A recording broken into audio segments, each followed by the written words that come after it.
Hi, I'm Art Bergeron, and the seminar you're about to see is the one that I had pre-recorded, focusing on planning for the last year of your life. So if you've got, we all get there. You may be in the last year of your life right now, so you may want to plan for this.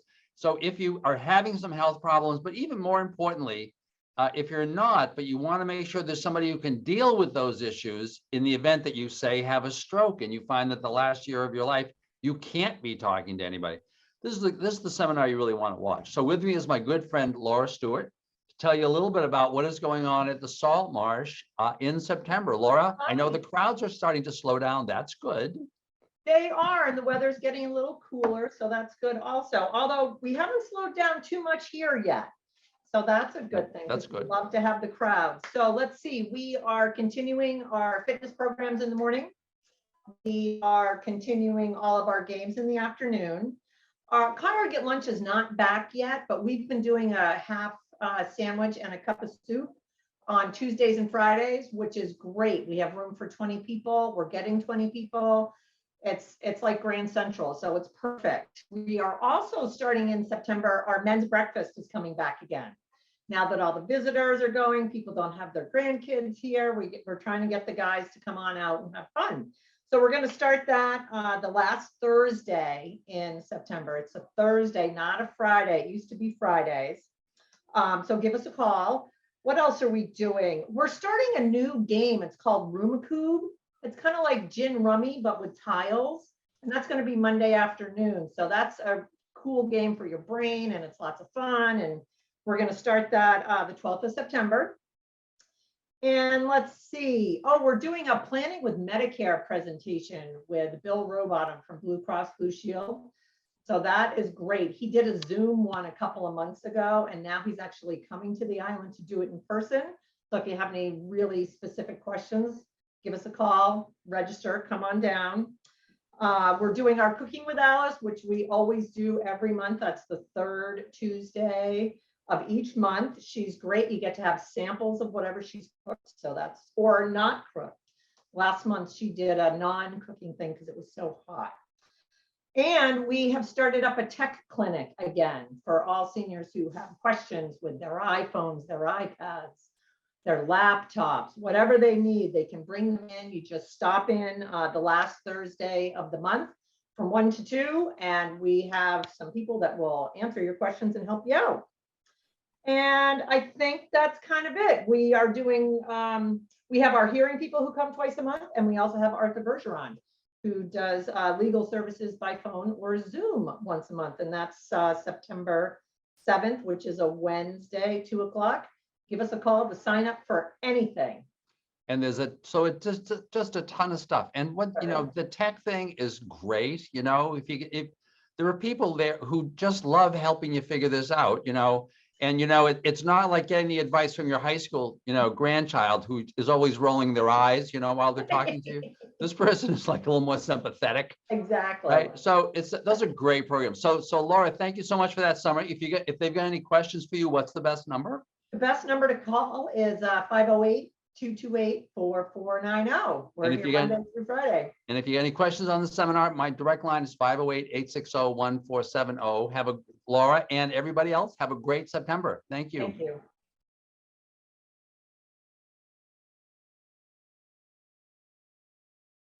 Hi, I'm Art Bergeron, and welcome to this month's seminar. This month we're going to talk about something that every senior should talk about, because when you get to be our age, and by the way, I'm turned 72 this year, I get it. When you get to be our age, you realize that your life is finite, that you may have some years to live, you may have a lot of years to live, but you have kind of a limited number of years to live. And so the goal is to help you think about what you need to think about at this time in terms of kind of the end of your life, but not just the end of your life, really the last year of your life. Now, I always talk about my friends Frank and Mary and their kids Peter, Paul, and Mary Jr., and their goal in life was always and remains to live in their house until they die and be buried in the backyard. Now, in Frank and Mary in today's example are 75 years old. If that's the case, then Frank has an actuarial life expectancy right now of a little over 11 years. and Mary has a life expectancy of almost 13 years. In other words, using the standard, the national life expectancy charts, if Frank is 75 right now, he should live until he is 86, or he is actuarially likely to live until he's 86, and Mary is actuarially likely to live until she's 87.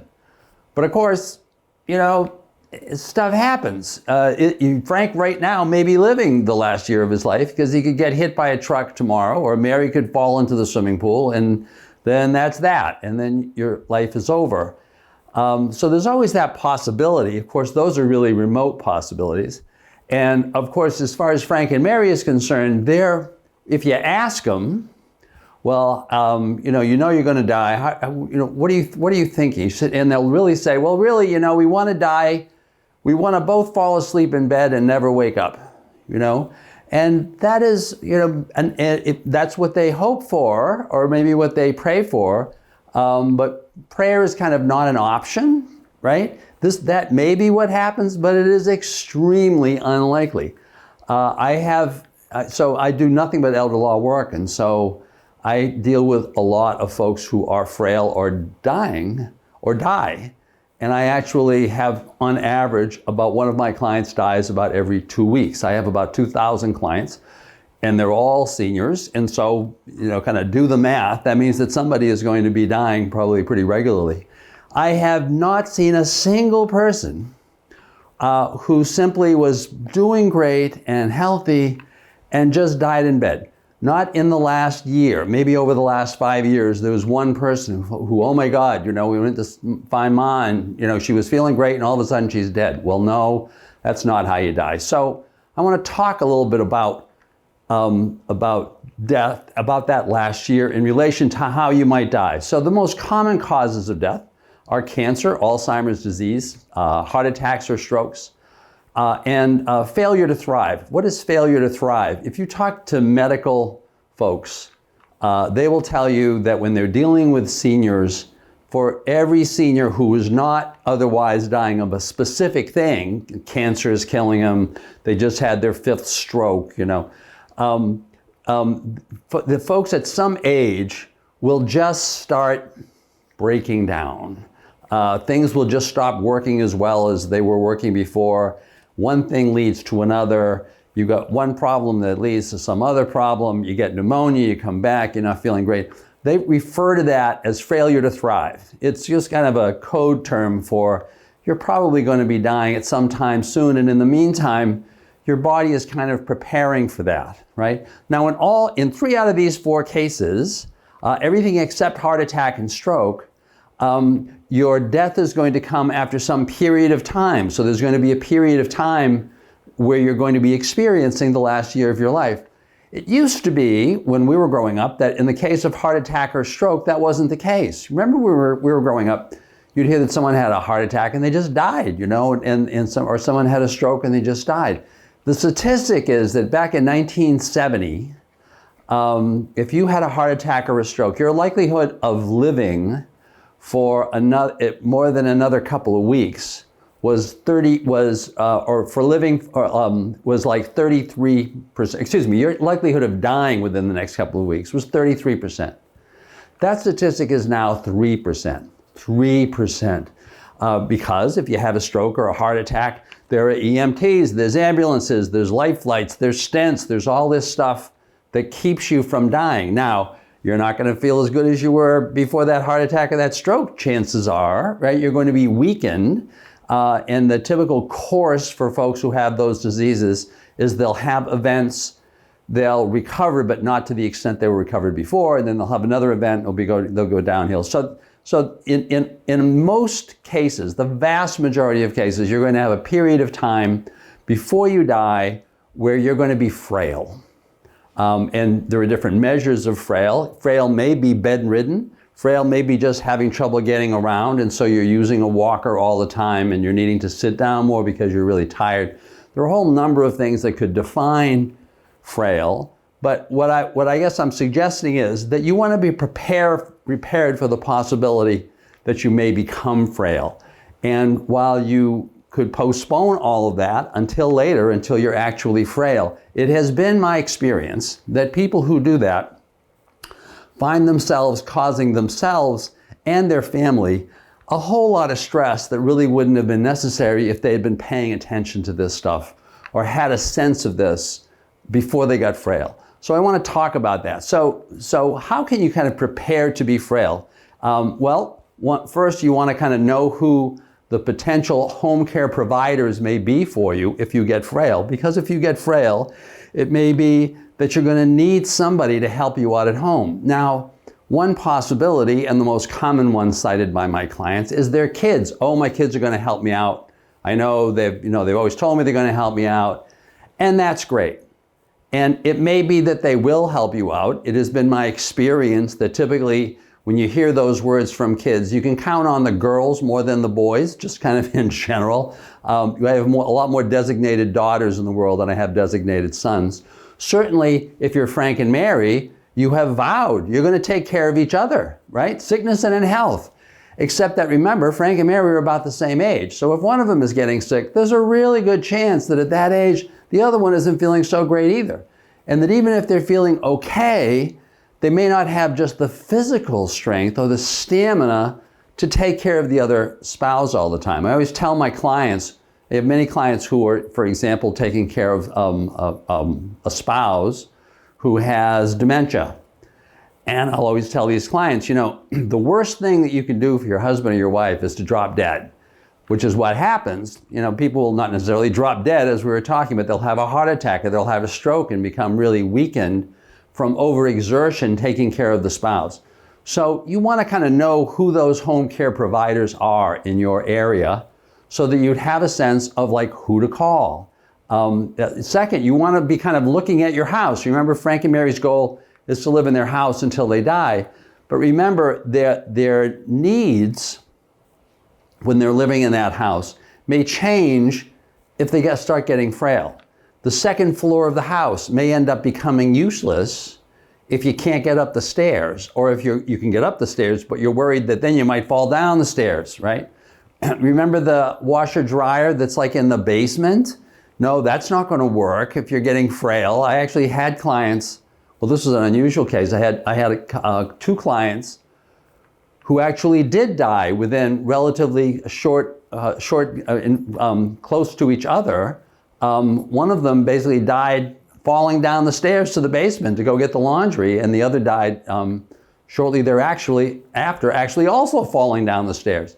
So you want to make sure that the house is such that you can live in it safely. I always tell people it's great that you want to live in your house as long as it's safe, because you don't want that fall in your house to cause you to be in this frail stage for longer than you have to be, or to die. So you want to be looking at the house. You want to be figuring out whether there are any kinds of repairs to the house that you want to be doing because something's just not working now, or modifications so that the house will be equipped to handle things if you get frail. At the very least, one of the reasons for kind of figuring this stuff out is you can get a sense of the cost of doing that stuff. For example, the example I often give is that folks, there was always this issue of getting to the second floor, and one option was always an elevator. But people would say, an elevator, and roll their eyes, and that's, how much is that? It's not and it used to be, it was $150,000, huge cost for an elevator. We have relatives actually who live in Maryland. The parents of my son-in-law, who had, and one of the wife is gotten frail, and so they installed an elevator in their house, standard issue, kind of a 4-bedroom colonial, and it cost them $40,000, and it's this wonderful elevator, and it blends in architecturally. So the point is, there are these adaptations that you would not necessarily know about if you're not in the construction industry, right? Or in the industry that is dealing with helping seniors figure out how to modify their homes. So you want to think about that. Third, you want to figure out whether, and this may apply because you're getting frail now, or you're just thinking, you may in the future, you may want to look around at the assisted living communities that have sprung up around you. I remember my mother ended up dying in a nursing home back in the 1990s, but back then there were no options to home other than a nursing home, right? You remember assisted living, what in the world was that?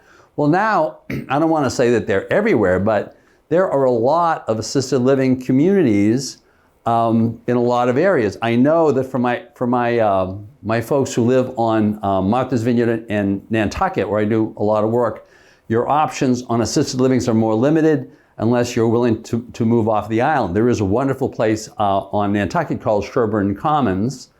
There isn't another kind of regular assisted living on Martha's Vineyard right now, although there is a wonderful place called the Henrietta Brewer House if you're really getting frail. But the point is, you want to look at what your options are and just kind of be realistic about those options, right?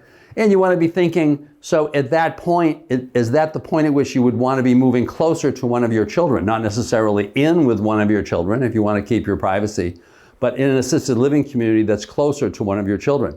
I know that there are several assisted living communities that have been built in the area, in Marlborough, in the area around Marlborough where my wife and I live.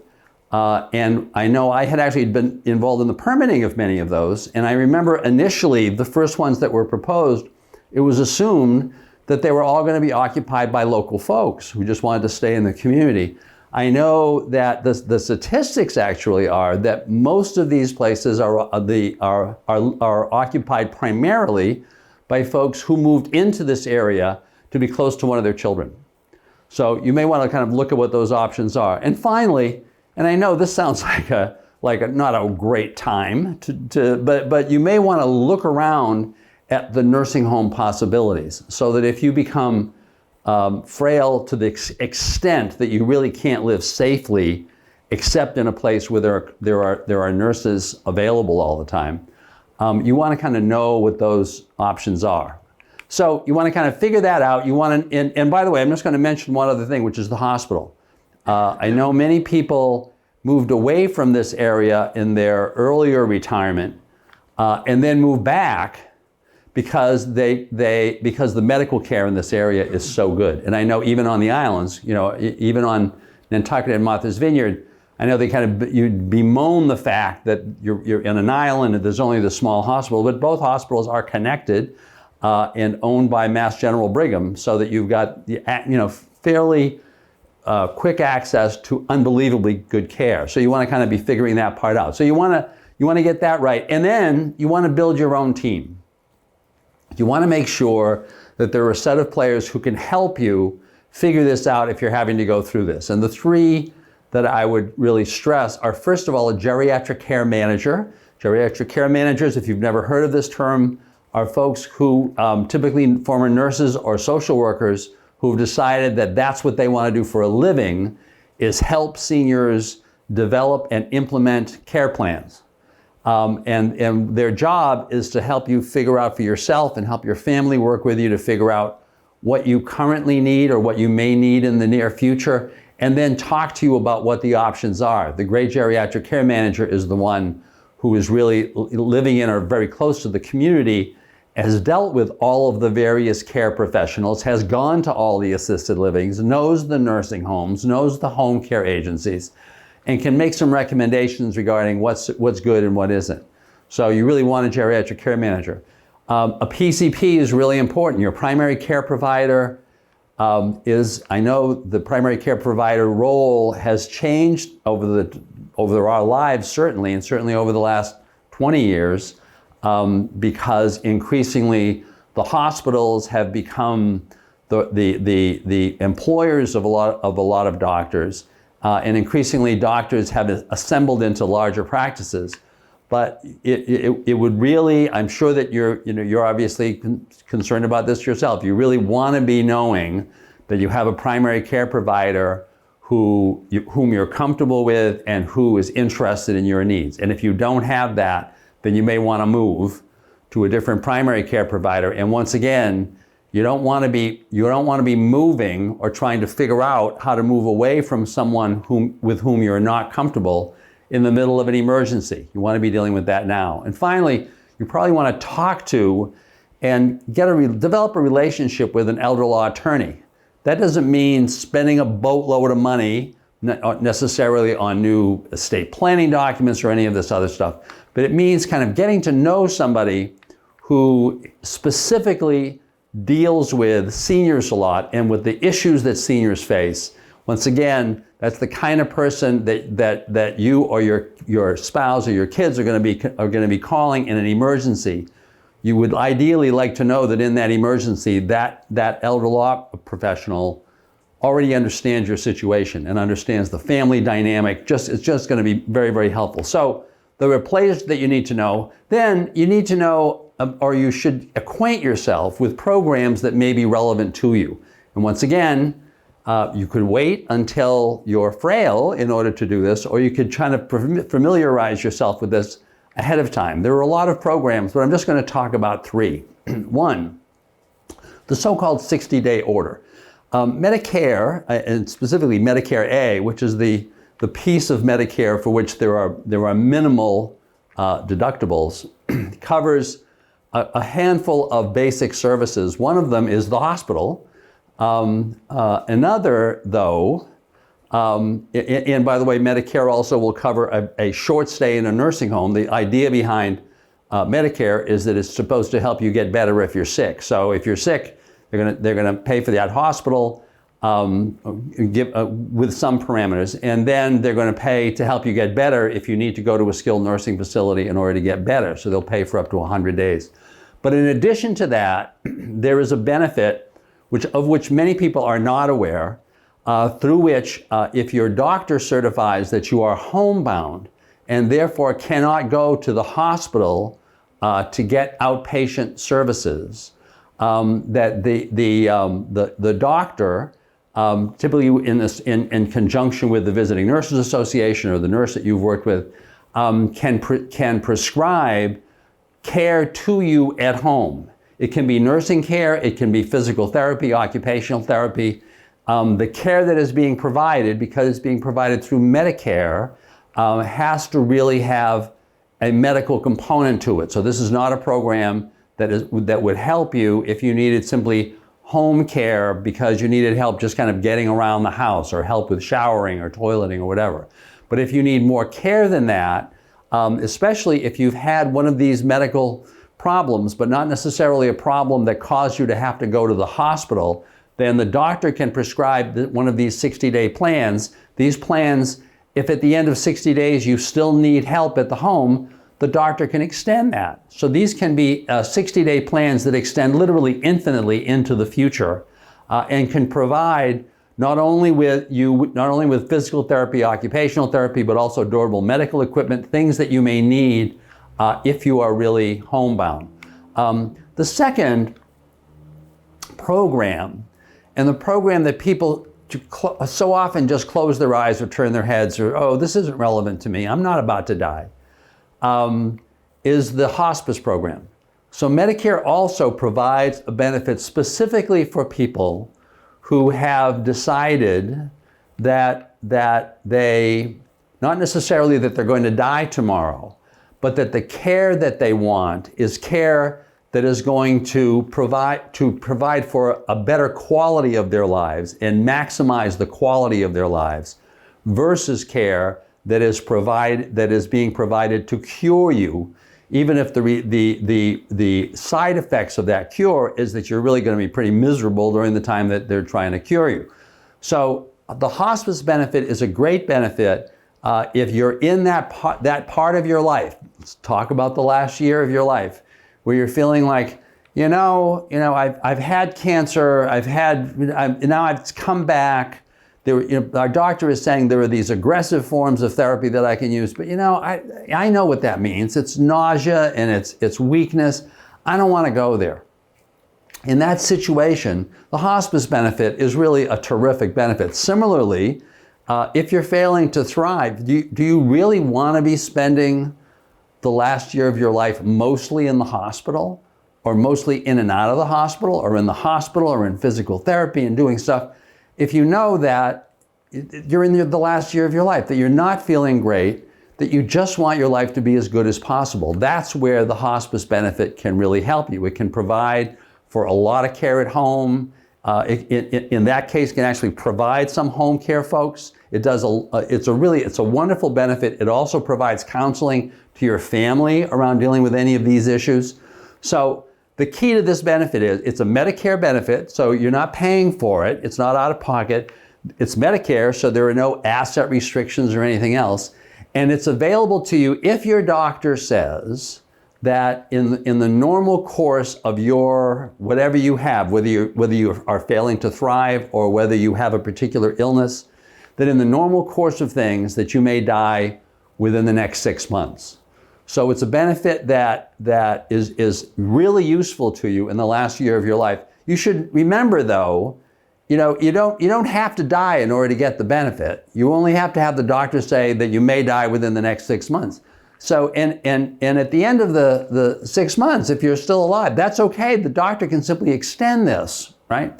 As a matter of fact, I think there was a friend of mine told me a statistic that something like 28 or 30% of all people who get the hospice benefit graduate. That is, they get to the point where they're no longer using the hospice benefit anymore because they kind of get better. So don't assume that you just want to not even think about hospice because, oh my God, that's just if I'm about to die. You know, I'm tragically, the typical hospice benefit patient uses hospice for less than 20 days. And the benefit, once again, is available in 6 month increments forever. So there's the hospice benefit. Finally, there's the Mass Health Frail Elder Waiver Program.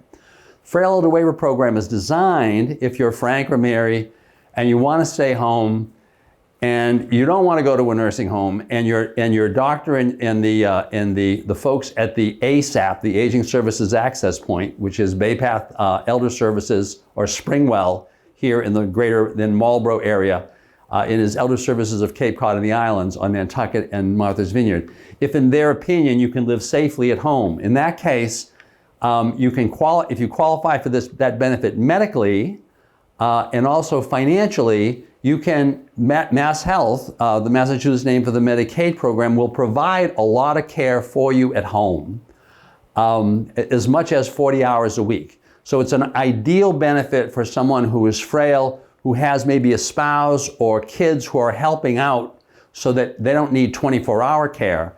But they would really benefit from having some care every day. So it's a great benefit. So you should look at that. You can investigate that benefit now. It is an asset-based benefit. So in order to qualify, the sick person has to have less than $2,000 in countable assets.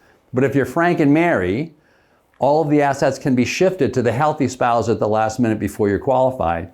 And as opposed to the nursing home benefit, which you cannot get if you've given away assets within the last 5 years. Mass Health at this point does not impose a look-back period regarding assets that are transferred out to the non-spouse, say to the kids. So you can typically qualify for this benefit fairly quickly after you have even if you've had some assets, as long as you've transferred them away. So you want to talk about that. Finally, who is implementing this plan? Well, basically it's you, right? But you want to make sure that if you're incapacitated that you have the documents, so the person implementing the plan is the person you trust. That relates to 4 documents. Your power of attorney. Your power of attorney is going to give somebody the ability to make medical or legal, to make legal decisions for you, financial and other, if you're incapacitated. You need someone you can trust to do that. Typically it's your spouse, but if your spouse is really getting older too, you may want to name one of your kids or more of your kids. On that document, you can name several of them jointly and severally, so any one of them can handle your affairs. Regarding your healthcare proxy, you want to make sure there's somebody there who can make medical decisions for you if you're not available or competent to do it. That's typically the spouse, but as you get older, increasingly you may want to name your child instead. It may be that your spouse doesn't want to have to dealing with doctors all the time. If you get sick, you'd rather have one of your kids doing it. In the case of the healthcare proxy, you can only name one person at a time. There may be a set of people who, even though they're not named as your healthcare proxy, because once again, you can only name one at a time, you want to have participating in those decisions. In that case, you need to do Hipaa designations, so-called the Healthcare Portability and Accountability Act, which limits the ability of your doctors and your medical providers to talk to anybody about your situation unless you've specifically authorized them to do so. Once again, you can name a number of people to do that. Finally, there's the MOLST form. This is a form that would be signed by your doctor, but assented to by you, and you should talk to your doctor about it, that gives some orders about what should happen, especially in an emergency situation. If your heart has stopped, do you really want folks to try to start it again, even though you know that you're frail and it's the last year of your life? Do you really want to go through that pain, or do you want to die? If you've stopped breathing, would you rather just stop breathing and die?